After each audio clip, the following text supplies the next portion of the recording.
자, 여러분 반갑습니다. 대기업에서 기업들의 은밀한 속사정을 전달해드리는 대기업 멘토 황호준입니다.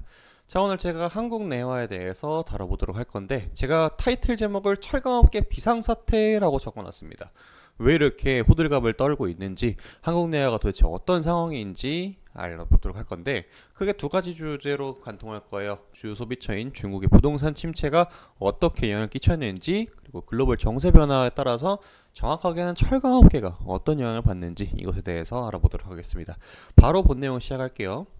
자, 봅시다. 매출액은 이 정도 나오고 있어요. 일단 여러분들 한국내화라는 기업에 대해서 알아야 되는데, 자, 여러분들 철강을 녹인다라고 생각을 하세요. 우리 이렇게 철강 이렇게 용광로가 있겠죠? 여러분 이미지 다 기억나실 거예요. 여기 안에 불이 엄청나게 뜨거울 거예요. 이 안에가. 그쵸?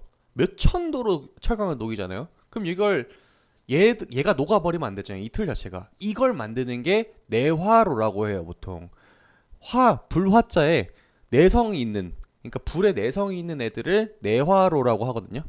불에 내성이 있는 화로, 내화로. 기억나시죠 이제? 자, 그런 회사입니다.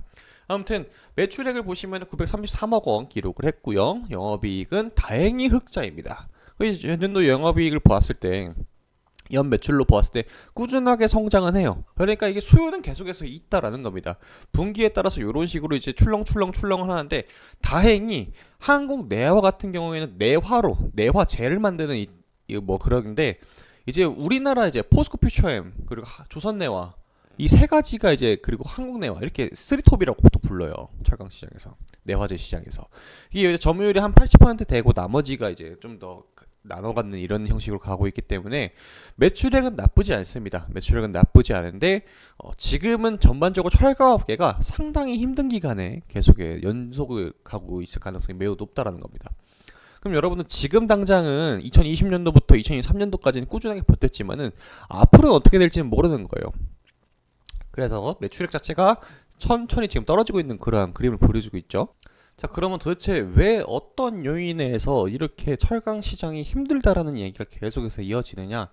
크게는 이렇게 네 가지로 뽑을 수가 있습니다. 근데 여기서 뭐 번외로 오늘 터진 코로나 뉴스, 뭐 중동 이스라엘과 이란의 관계, 뭐 러시아 우크라이나, 그 미국의 대선, 정말 생각할 게 너무 많아요. 한없이 안 좋아질 거라고 생각하면 안 좋아질 수밖에 없고, 그래도 긍정적으로 생각하면 긍정적으로 생각할 포인트는 충분히 있습니다만은, 정말 냉정하게 제3자의 입장에서 보았을 때는 현재로서는 조금 더 어렵지 않을까 생각합니다.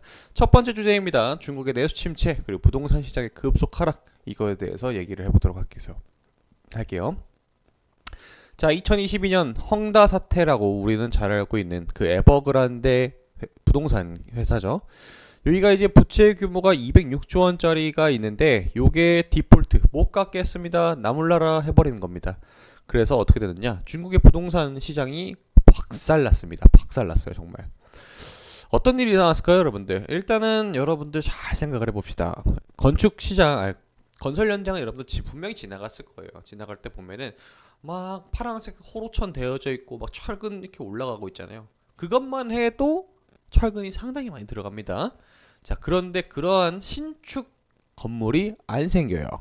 그러면은 철강 가격도 당연히 수요가 없으니까 천천히 쭉쭉 떨어지겠죠. 자, 그런데 우측에 보이는 게 여러분들 천천히 떨어지는 것처럼 보이진 않을 겁니다.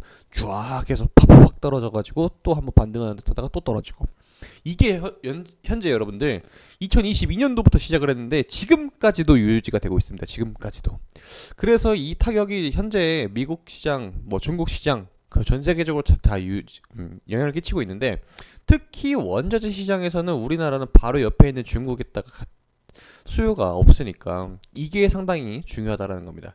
사실 근데 뭐 우리 회사 같은 경우에는 수출보다는 내수가 더 많은데요 라고 생각하실 수도 있겠지만은, 이 회사만의로 생각을 했을 때지, 이 회사가 관계가 있는 여러 가지 회사들 따지고 보면은 결국에는 중국이라는 나라 자체가 내수가 다시 한번 살아나줘야 전체적으로 활기를 띈다라는 겁니다. 내수라는 게 여러분들 반대로 생각을 했을 때, 중국의 내수가 죽는다는 건 뭡니까? 일자리를 잃어버렸어요. 대부분의 사람들이 일자리를 잃게 되면 여러분이라면 당장 어떻게 하겠습니까?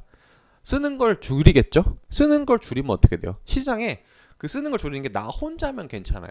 근데 206조 원짜리 부채가 터진 그런 회사에서 얼마나 많은 종업원과 얼마나 많은 관계회사들이 엮였고 얼마나 많은 부채를 끌어왔을 거예요, 내가. 그러니까 이제 돈을 못 받아내니까 이게 계속해서 안 좋은 악순환의 연속이 되는 겁니다. 그래서 지금 그 영향력이 전 세계적으로 퍼져져 있고, 이걸 잡기 위해서 중국 정부에서도 지금 부동산 부양책에 대해서 얘기를 하고 있는데, 뭐 가동은 한 것 같습니다만 워낙 이제 그 언론 보도 자체가 이제 뭐 갑자기 올라오는 시간인데 안 올라오거나 뭐그 내용이 바뀌거나 이런 내용이 워낙 많아가지고 신뢰도가 상당히 떨어지는 건 맞아요. 뭐 하고는 있답니다. 하고는 있다는데 현재 뭐 딱히 이렇다 할 뭔가가 없어가지고 뭐 회복하는 중이라고 생각을 하면 될 것 같습니다. 자, 그 다음으로 이게 지난주 목요일, 그러니까 이제 금요일 우리가 눈 딱 떴을 때 그때 받아봤던 이제 미국 증시의 시황인데, 이때부터 반도체 기술주들이 엄청나게 하락을 하기 시작했습니다. 테슬라, 구글, 컨센서스가 하회가 나오게 되면서 기술주 이제 고점인가 보다 하면서 엄청나게 매도를 했습니다.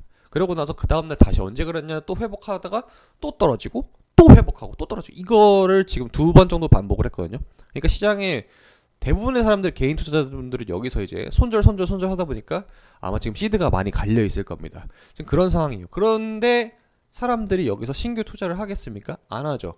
우리나라도 똑같습니다. 현재 오늘 코스피 코스닥 마이너스 3% 가까이 빠지고 있는데, 이게 다음 주 월요일도 시작할 때 별 다른 이슈 없으면 이대로 또 빠질 가능성이 충분히 있다는 겁니다. 아직까지도 사람들이, 이게 패닉셀이라는 게 여러분들 마이너스 30% 넘어가면 그때부터 이제 사람들이 잘 안 나오고, 보통 패닉셀이 20% 가까이 빠지면 나와요. 근데 지금 오늘 한미반도체, SK 하이닉스 기준으로 봤을 때 마이너스 9%가 지금 어제 오늘 빠졌거든요. 그럼 18%예요. 이제 곧 있으면 거의 마지노선까지 다가왔다는 겁니다. 패닉셀까지.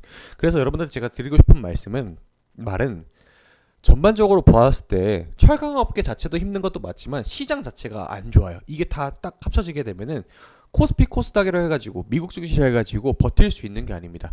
가끔은 좀 강하게 조정이 나와줘야 조금 더 길게 우상향을 할 수 있는 그러한 구조가 여기 투자 시장이기 때문에, 여러분들 좀 호흡을 길게 가지고 지금은 잠시 쉬어가는 그런 상황으로, 그런 시각으로 좀 봤으면 좋을 것 같습니다. 자, 오늘 영상은 여기서 마무리 짓도록 하고요. 다음번 영상에서는 더욱더 흥미로운 주제로 찾아뵙겠습니다. 시청해주셔서 감사합니다.